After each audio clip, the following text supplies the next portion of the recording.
Es esmu nu pat pabeigusi vidusskolu un nākamos 6 gadus pavadīšu mācoties medicīnu. Dotajā mirklī man kā tāda aizraušanās ar ķīmiju un bioloģiju. Tad tāpēc izdomāju, ka medicīna varētu būt tā mana lieta. Ļoti gribās uzzināt, kā būs studēt un kā būs visa tā dzīve saistībā ar to. Pa šo vasaru cenšos vairāk realizēt savu hobiju, kas būtu kūku cepšana. Jo vienā mirklī mājinieki vairs nespēja apēst to, cik daudz kūkas es izcepu. Tad nolēmu, ka varētu arī kādam citam piedāvāt savas kūkas.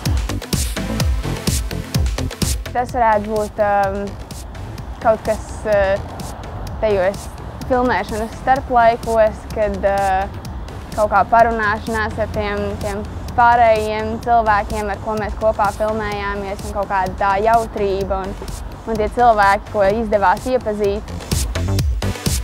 Protams, arī pats filmēšanas process.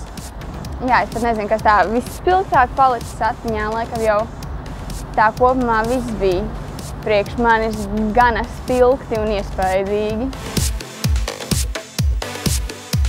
Filmēšanās man, nezinu, tāds kā bērnības sapnis būt aktrisei un ir patīkami kaut vai uz to neilgo laiku, bet tad izdzīvot to savu sapni.